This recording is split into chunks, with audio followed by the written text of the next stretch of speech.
నమస్తే. లాలాజీ గారి truth eternal గురించి మాట్లాడుకుంటూ ఉన్నాము. ఇంట్రడక్షన్ కంప్లీట్ అయిపోయింది. తర్వాత ఇప్పుడు ఫస్ట్ చాప్టర్ ఏంటంటే ది వేదాస్ అని దాని గురించి మాట్లాడారు, రాశారు. ఏంటి అసలు వేదాలంటే ఏంటి? వేదాలంటే ఏంటంటే ఆయన రాసిన భాషలో విద్ అనేటువంటి సంస్కృత పదం నుంచి వేద అనే పదం వచ్చింది. వేద అంటే ఏంటి, విద్ అంటే ఏంటి, అసలు అర్థం ఏంటంటే ఓన్లీ నాలెడ్జ్. నాలెడ్జ్ అంటే జ్ఞానం. నాలెడ్జ్ని ఇంకా ఏం చెప్పారు, టు నో అన్నారంటే తెలుసుకోవడం. అంటే ఏంటి, వేదం అంటే ఏంటి? వేదం అంటే జస్ట్ జ్ఞానం. ఆ జ్ఞానం ఏంటి, తెలుసుకునేదాన్ని జ్ఞానం అన్నారు. తర్వాత ఈ జ్ఞానం అనే పదానికి, ఈ తెలుసుకోవడం అనే పదానికి చాలా పెద్ద అంటే చాలా పెద్ద అర్థాలు ఉన్నాయి. ఆ తర్వాత చాలా అంటే దీనికి సంబంధించి చాలా వైడ్ ఫామ్లో ఉండింది. తర్వాత రకరకాల ఫామ్స్ ఉన్నాయి, తర్వాత రకరకాల స్థితులు ఉన్నాయి, రకరకాల కండిషన్స్ ఉన్నాయి. ఇన్ని ఉన్నా ఓన్లీ ఈ వేదాల్లో కాన్సన్ట్రేషన్ పెట్టినటువంటి విషయం మాత్రం 3 విషయాల మీద ఎక్కువగా డిస్కషన్ ఉండింది. ఏంటి ఆ 3 విషయాలు? తమో రజో అండ్ సత్వం. తమో రజో అండ్ సత్వం. తమో అంటే ఏంటి, జస్ట్ బేస్. మొట్టమొదట అసలు తమో అంటే ఏంటి, మొట్టమొదటగా జరిగిన బేస్ అనమాట. తర్వాత సత్ అంటే ఏంటి, హయ్యెస్ట్ స్టేజ్ కింద చెప్పారు. రజో అంటే ఏంటి, మధ్యస్థానాన్ని చెప్పారు. అంటే ఏంటి, అటు పై విషయాన్ని తెలుసుకోవటానికి కానీ కింద విషయంతో కనెక్ట్ అయి ఉండడానికి మధ్యలో ఉన్నటువంటి రజోగుణం అనేది చాలా ముఖ్యమైనది అని చెప్తారు. అంటే ఏంటి, సత్వతమ రజోగుణాల్లో సత్వం మారదు, తమోగుణం మారదు. కానీ మార్చి పైకి అంటే సత్వగుణానికి వెళ్ళాలన్నా, చివరికి ఇంకా దిగజారేటటువంటి పరిస్థితి రావాలన్నటువంటి మధ్య వ్యవహారం అయితే మాత్రం రజో అని చెప్పారు. సో అంటే ఏంటి, ఈ జ్ఞానం అనేది మధ్యస్థితి అంతే. అంతే కదా. ఇప్పుడు సత్వంలో పెద్ద జ్ఞానం ఏం లేదు, రజోగుణంలో తమోగుణంలో జ్ఞానం లేదు. ఉన్నద జ్ఞానం అంతా కూడా రజోగుణంలో ఉంది. అంటే జ్ఞానం అంటే ఏంటి, రజోకి సంబంధించిన విషయము అంటారు. ఈ రజోగుణంతోనే మనం అటు సత్వస్థితి కానీ, ఇంకా హయ్యర్ స్థితి కానీ, ఇంకా బేస్ తమో గుణానికి సంబంధించిన విషయాలు కానీ తెలుసుకోవాల్సి వస్తుంది. తర్వాత ఈ మెయిన్ అంతా ఈ 3 గుణాలకు సంబంధించి ఎక్కువ ఉండింది. ఆ తర్వాత తమో గుణం వచ్చి చెప్పాము కదా, ఆరిజిన్ వచ్చి బేస్ వచ్చి తమో గుణము, సత్వం వచ్చేమో టాపు, మధ్యలో వచ్చేదేమో రజోగుణం. ఆ తర్వాత ఏంటి, రజోగుణాన్ని తమో గుణానికి ఏమేమి లక్షణాలు చెప్పారు? అజ్ఞానం, బద్ధకం, తర్వాత ఏమి చేయకుండా ఉండడము, స్థూలము, తర్వాత ఏంటి కన్ఫ్యూజను. అంటే విషయాన్ని సరిగా అర్థం చేసుకోకుండా ఎప్పుడు నంగిరి పింగిరిగా ఉండగలగడం, అంటే జ్ఞానం లేకుండా ఉండడం. ఆ తర్వాత వీటన్నిటికీ కూడా తమో గుణం యొక్క లక్షణాలు చెప్పాడు.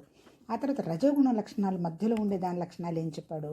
దీనికి వచ్చేప్పుడు స్ట్రగుల్, అంతే కదా. పైది కరెక్టా కిందది కరెక్టా అని 24 గంటలు ఒక ఘర్షణలో ఉంటుంది, ఆలోచన అనమాట. తర్వాత ఫికిల్నెస్, అంటే కాసేపు అది మంచిదని పరిగెడుతుంది, కాసేపు ఇది మంచిదని పరిగెడుతుంది. తర్వాత ఆలోచన, ఇవన్నీ కూడా రజోగుణ లక్షణాలు. ఎందుకు అంతే కదా, తెలుసుకునేది జ్ఞానము మధ్యస్థితే కదా. ఈ తమో గుణానికి అవన్నీ ఏమి లేవు కదా, హ్యాపీగా ఉంటుంది, దానికి ఏమి లేదు, హాయిగా ఆలోచన లేదు, పాడు లేదు, జ్ఞానం లేదు, బద్ధకంగా మంచి అంటే స్థూలం అనమాట, గ్రాస్. రజోగుణం వచ్చి కాస్త స్థూలము, కాస్త గ్రాస్, కాస్త జ్ఞానం, 2 ఉంటాయి దాంట్లో. తర్వాత ఇక 3వది వచ్చి సత్వగుణం. దీని లక్షణం ఏంటి, ఎప్పుడు ఆనందంగా ఉండడం. తర్వాత ఏ విషయాన్నైనా ఓకే అగ్రి అవ్వడం. అంటే ఏంటి, అంతా ఒకటే కదా, సృష్టి అంతా ఒకటే కదా, ఏకంలో నుంచే కదా అనేకంలో వచ్చాయి. అంతా అనేకమైనప్పుడు ఇంకా అది కరెక్ట్ కాదు, ఇది కరెక్ట్ కాదు అని చెప్పాల్సిన అవసరం ఏముంది. అందుకని అగ్రియబుల్ అనమాట. తర్వాత హయ్యర్ థింకింగ్ ఉంటుంది, అంతే కదా. దీనికి తెలుసు కదా, దీనికి అంటే ఇదేమి కదలకపోయినా, ఏం వ్యవహారం లేకపోయినా చైతన్యం అనమాట, భగవతత్వం అదంతా దానికి సాత్వికంగా ఉంటుంది. తర్వాత సూక్ష్మత్వం, అంతే, ఇదేమి చెయ్యదు, ఏమి తెలియదు కానీ ఉన్నది. తర్వాత పవిత్రత, ఆ తర్వాత గొప్పతనం, అంటే దీనికి ఒక గొప్పతనం ఉండిందనమాట. ఇది సత్వగుణ లక్షణాలు. తర్వాత ఎప్పుడు కూడా ఏ విషయాన్ని అగ్రి అయ్యే స్థితిలో ఈ సత్వగుణం ఉంటుంది.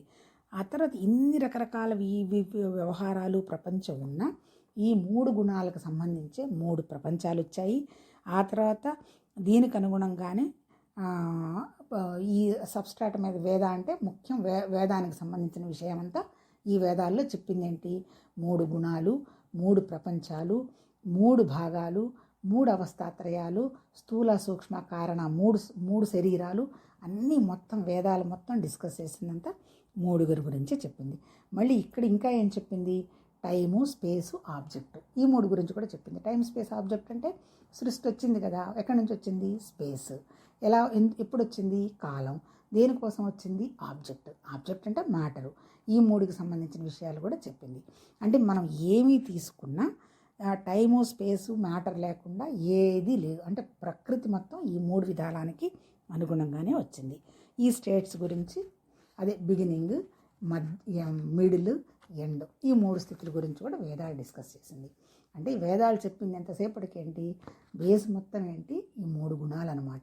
మూడు గుణాలు, మూడు స్థితులు, మూడు ప్రపంచాలు, మూడు శరీరాలు, తర్వాత టైము, స్పేస్, ఆబ్జెక్టు, మూడు అంటే కాలం అనమాట. కాలము, వస్తువు ఉన్నది, ఈ మూడు. ఇవన్నీ గురించి కూడా వేదాలు చెప్పాయి. ఆ తర్వాత ఇంకా ఏం ఉదాహరణ ఇస్తుంది, ఒక చెట్టు ఉంటుంది కదా, చెట్టుకి దాన్ని ఏమంటారు, వేళ్ళు ఉన్నాయి, ఆ తర్వాత మధ్యలో కాండం ఉంది, ఆ చివర బ్రాంచెస్ ఉన్నాయి. ఈ మూడిట్లో ప్రిఫరెన్స్ ఏంటి, వేళ్ళు కనపడవు, తర్వాత కొమ్మలు ఉంటాయి, సరే మామూలుగా ఉంటాయి, మధ్యలో ఉన్నటువంటి కాండానికి ఎక్కువ ప్రిఫరెన్స్ ఉంటుంది, అంతే కదా. కాండం ఒకవేళ కొట్టేసినా మళ్ళీ ఆకులు అలాలు వస్తాయి. అంటే ఏంటి, కాండంకి చాలా విలువ ఉంటుందన్నమాట. అది చెప్పింది. అంటే ముఖ్యం ఏం లేదు, ఈ జ్ఞానం మధ్యలో ఉండే జ్ఞానం గురించి వేదం డిస్కస్ చేసింది అనేది చెప్పదలుచుకున్నట్టున్నారు. ఆ తర్వాత ఈ మూడిటికి సంబంధించిన ఏంటి, బేస్, మధ్యలో, ఆ చివర, వాటికి సంబంధించిన లింక్స్, ఇవన్నీ డిస్కస్ చేసిందనమాట వేదంలో. అందుకని అది జ్ఞానం అన్నాడు.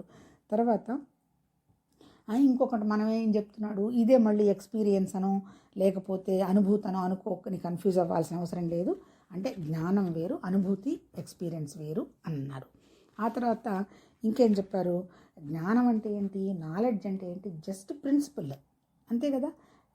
ఏంటి ప్రిన్సిపల్, భగవతత్వానికి అంటే స్పిరిట్, ఆత్మకు సంబంధించినటువంటి విషయాన్ని చెప్పే ప్రిన్సిపల్. అంటే జ్ఞానం అంటే వేదం అంటే ఏంటి, కంప్లీట్గా వేదంలో చెప్పింది ఏంటి, జ్ఞానం గురించి చెప్పారు.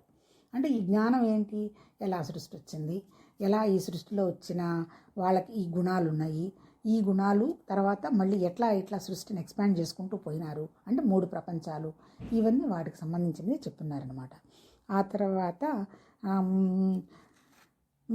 తర్వాత అన్ని సృష్టిలో ఉన్నటువంటి ప్రతి బీయింగ్ యొక్క థింకింగ్, అవి ఎలా ఉన్నది, ఎలా సృష్టి జరిగింది, తర్వాత వాటి జ్ఞానం ఏంది, వాటికి సంబంధించింది ఏంటి అన్నీ కూడా ఇందులో వివరించారన్నమాట.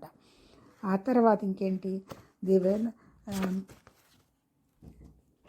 తర్వాత ఇంకేం చెప్పారు, వేదం అంటే ఏంటి, ఒక పుస్తకానికి సంబంధించిందో, ఒక దేశానికి సంబంధించిందో, ఒక ప్రపంచానికి సంబంధించిందో, ఒక నేషనాలిటీకి సంబంధించిందో కాదు, మూడు ప్రపంచాలకు సంబంధించిన జ్ఞానము, తర్వాత దాంతోపాటు సృష్టి, దాంతోపాటు సృష్టి తర్వాత ఎట్లా ప్రపంచం వచ్చింది, ఎట్లా హయ్యర్ వరల్డ్ ఏంటి, వాటికి సంబంధించింది ఏంటి, అవన్నీ కూడా చెప్తున్నారు. ఇదంతా కూడా ఎవరు చెప్పారు, ఇదంతా ఎవరు కనుక్కున్నారు, ఇదంతా కూడా ఋషులు గ్రహించారు అందుకని వీళ్ళని సూత్రధారులు అన్నారు. అందుకని వాళ్ళు ఏం చెప్పారు, ఈ మూడు ప్రపంచాలు, వీటికి సంబంధించినవి, ప్లానెట్స్, వాసుస్, సూర్యుడు, రుద్రుడు, వీటన్నిటి గురించి కూడా విత్తన రూపంలో ఉన్నటువంటి జ్ఞానం అంతా కూడా ఇందులో చెప్పటం జరిగింది అన్నారు. తర్వాత ఇంకేం చెప్తున్నారు ఇందులో, కాసేపు జ్ఞానం అంటే ఏంటో, ఆలోచన అంటే ఏంటో, స్పిరిట్ అంటే ఏంటో కాసేపు మర్చిపోదాము, సత్యం ఏంటో కాసేపు మాట్లాడుకుందాము అన్నట్టు అన్నారు. అంటే ఏంటి, ఈ సృష్టి మొత్తాన్ని ఐడెంటిఫై చేసింది ఎవరు, ఫస్ట్ మైండ్ ఐడెంటిఫై చేసింది అన్నారు. ఫస్ట్ మైండ్ అంటే ఏంటి, మహత్ ప్రిన్సిపుల్ అనేవాడు, అది ఈ సృష్టిని ఐడెంటిఫై చేసింది. దాన్ని అంటే లోయర్ అపరా ప్రకృతిని కూడా ఐడెంటిఫై చేసింది అదే అని అన్నారు. తర్వాత ఇదే మైండ్ మళ్ళీ పైకి వెళ్ళి విషయాన్నంతా కూడా మనుషులేంటి గ్రహించి, తర్వాత దాంతోపాటు మనుషులేంటి, వాటికి సంబంధించిన విషయాలు ఏంటన్నీ కూడా గ్రహించి ఇందులో రాశారు అంటారు. ఆ తర్వాత ఇంకేమంటారు, వీటికి సంబంధించిన విషయం డిస్కస్ చేయకుండా వేదం అనేది ఏమీ లేదు, ఇక్కడ మళ్ళీ ఒక రిలీజియన్నో మతమో దానికి సంబంధించిన విషయం కాదు. అంటే ఏంటి, వేదం అంటే మొత్తం జ్ఞానానికి సంబంధించిన విషయం చెప్పింది అని. ఆ తర్వాత ఇంకా ఏంటి చెప్తారు, తర్వాత ఇది మన భారతదేశంలో మనం ఈ పేరు పెట్టుకొని ఉండొచ్చు, అంతే జస్ట్ పేరు మాత్రమే. తర్వాత ఇంకొక దేశంలో దీన్ని ఇంకొక పేరు అని కూడా అనుకొని ఉండొచ్చు. అల్టిమేట్ ఏంటి, ఇదంతా ఎవరు గ్రహించారు, ఋషులు అనేవాళ్ళు గ్రహించారు. ఆ యొక్క గ్రహించి చెప్పారు. ఇవన్నీ పెట్టుకున్న పేర్లు అన్నట్టు అన్నారు. సరే, ఇందులో ఏం చెప్తున్నారు, అసలు ఋషులు అంటే ఎవరు ఏంటి అనేది మనం డిస్కస్ చేస్తాము అనని నెక్స్ట్ దాంట్లో రాశారు. అంటే ఏంటి, నెక్స్ట్ మనం ఋషులు అంటే ఎవరు దానికి సంబంధించిన డిస్కస్ చేస్తాము. ఈ లోపల మనం కొంచెము మన అవగాహనను మనం అర్థం చేసుకుందాం. ఏంటి ఇప్పుడు ఇక్కడ చెప్పింది, వేదం అంటే జ్ఞానం అన్నారు. జ్ఞానం అంటే ఏంటి, జ్ఞానం ఎలా తెలుసుకుంటాం మనం, ప్రతి వాళ్ళల్లో ఈవెన్ చీమలో కూడా జ్ఞానం ఉంది, అంతే కదా. చీమలో జ్ఞానం లేకపోతే అది చిన్న పంచదార ముక్కని ఇంతమంది లాక్కుంటూ వెళ్ళిపోతున్నాయి కదా, అది ఎక్కడ దాచిపెడుతున్నాయో కదా, మళ్ళీ వర్షాలు ఎండలో వచ్చినప్పుడు మళ్ళీ ఆహారం కోసం బయటకు వస్తున్నాయి కదా. అంటే ఏంటి, సృష్టి అంటే ఏంటి, ప్రతి చోట జ్ఞానం ఉంది. అట్లాగే మనలో కూడా జ్ఞానం ఉంది, అంతే కదా. మరి ఈ ఇంకొకటి ఏం చెప్తున్నారు ఇప్పుడు, ఆయన రాసిన దాంట్లో ఈ జ్ఞానమే మళ్ళీ ఊరికే జ్ఞానమే తప్ప ఇది అనుభవం కాదు. అంటే ఏంటి, ఇప్పుడు వేదము వేదాంతం ఇటువంటి విషయాల్లో అందరూ వింటాము, కానీ ఎవరికి పెద్దగా దీని మీద శ్రద్ధ కూడా తక్కువ ఉంటుంది. ఎందుకు శ్రద్ధ తక్కువ ఉంటుంది, ఇన్ని వేల కోట్ల మంది ఉన్నారు, ఇన్ని వేల సంవత్సరాల నాడే ఈ పుస్తకాలు రాశారు, కానీ దీని గురించి చెప్పడం వినడము ఏదో కొద్దిమంది చెప్పటం కొద్దిమంది వినడమే తప్ప అందరికీ దీని మీద పెద్ద శ్రద్ధ ఉండదు. ఎందుకు శ్రద్ధ ఉండదు, ఇది అనుభవానికి రాదు, అంతే కదా. అనుభవానికి ఎలా వస్తుంది, ఇప్పుడు మనం ఇప్పుడు 100 రూపాయలు సంపాదించుకున్నాము, పోయి ఒక 50 రూపాయలు పెట్టేదో కొనుక్కున్నాము, తిన్నాము, అప్పటికప్పుడు మనకు ఆనందం వచ్చింది. అంటే ఏంటి, ఏ పని చేసినా ఫలితం వచ్చేది కనపడుతుంది, కానీ ఈ వేదాల్లో వాటిలో మనకు ఫలితం కనపడదు. అంటే అనుభవం తక్కువగా వస్తుంది. అంటే ఏంటి, బోధించటమో తెలుసుకోవటమో కాదు, దీన్ని మనం అనుభవానికి తెచ్చుకోవాలి. ఎట్లా అనుభవానికి తెచ్చుకోవాలి, ఎలా అనుభవానికి తెచ్చుకోవాలి, అసలు బాధపడుతున్నది ఎవరు, మనసు బాధపడుతున్నదా, ఏదో ఆలోచిస్తుంది మర్చిపోతుంది, సంకల్పాలు వికల్పాలు చేస్తుంది వదిలేస్తుంది. అట్లాగే బాధపడేదంతా ఎవరు, అంటే బుద్ధి. అంటే ఈ జ్ఞానం అంతా ఎక్కడుంది, ఈవెన్ దాన్ని ఏమంటారు, గాయత్రి మంత్రంలో కూడా ఉంది. నీ బుద్ధిని శుద్ధి చేసుకోమంటున్నారు. బుద్ధిని శుద్ధి చేసుకోలేకపోతున్నాం కాబట్టి మనకు విషయం సరిగా అర్థం కావడంలే.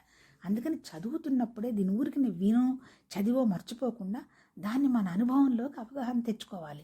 ఓహో ఏంటిది, నిజమే కదా, ఇది జ్ఞానం ఎక్కడుంది, నాకెందుకు ఇట్లా ప్రపంచం ఇలా కనపడుతుంది, వాళ్ళకెందుకు ఇట్లా ప్రపంచం ఇలా కనపడుతుంది, వాళ్ళు ఎందుకు అలా వెళ్ళారు, మనం ఎందుకు వెళ్ళారు, వీటన్నిటికీ కారణాలేంది, ఎక్కడ ఏం జరుగుతుంది అని ఎవరికి వాళ్ళు అవగాహన చేసుకోవాలి. అవగాహన చేసుకోవటం అంటే అర్థం చేసుకోవాలి. అర్థం ఎవరు చేసుకునేది, బుద్ధి అర్థం చేసుకుంటుంది. వివేకం ఉంది బుద్ధికే కదా, అందుకని వివేకాన్ని పెంచుకుంటూ పోవాలి. సో నెక్స్ట్ రేపు ఋషులు అంటే ఏంటి వాటి గురించి మాట్లాడుకుందాం.